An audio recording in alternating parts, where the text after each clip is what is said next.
ഡൽഹിയിൽ അന്തർ സംസ്ഥാന ആയുധക്കടത്ത് സംഘത്തിലെ പ്രധാനിയെ പോലീസ് പിടികൂടി. മുഹമ്മദ് ഇസ്രാർ എന്നയാളാണ് അറസ്റ്റിലായത്. ഡൽഹി ഹരിയാന പോലീസുകാർ തിരയുന്ന കുറ്റവാളിന് ഇയാൾ. ഉത്തരേന്ത്യൻ ഗുണ്ടാസംഘങ്ങൾക്ക് സ്ഥിരമായ ആയുധം എത്തിക്കുന്ന പ്രതി കൂടിയാണ് ഇപ്പോൾ പിടിയിലായത്.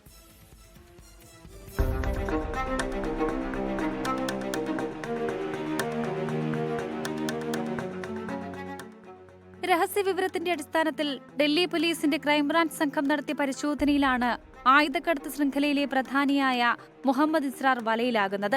ഡൽഹിയിലെയും അയൽ സംസ്ഥാനങ്ങളിലെയും ഗുണ്ടാസംഘങ്ങൾക്കും കൊടും കുറ്റവാളികൾക്കും തോക്കുകളും മറ്റു മാരകായുധങ്ങളും എത്തിച്ചു നൽകുന്നതിൽ ഇയാൾക്ക് നിർണായക പങ്കുണ്ടെന്ന് പോലീസ് കണ്ടെത്തി. ദീർഘകാലമായി ഒളിവിൽ കഴിഞ്ഞിരുന്ന ഇസ്രാറിനെ കണ്ടെത്താൻ പോലീസിന് കഴിഞ്ഞിരുന്നില്ല.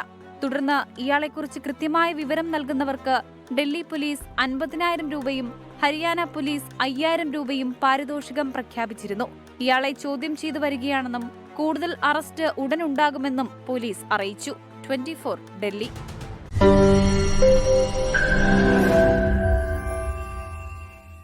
ലോകത്തെവിടെയായാലും ഏത് സമയത്തും 24 വാർത്തകളും ഓഗ്മെന്റഡ് റിയാലിറ്റി പാക്കേജുകളും എക്സ്പ്ലെയിനറുകളും വിശദമായി കാണാൻ ഞങ്ങളുടെ യൂട്യൂബ് ചാനൽ നിങ്ങൾക്ക് സബ്സ്ക്രൈബ് ചെയ്യാം.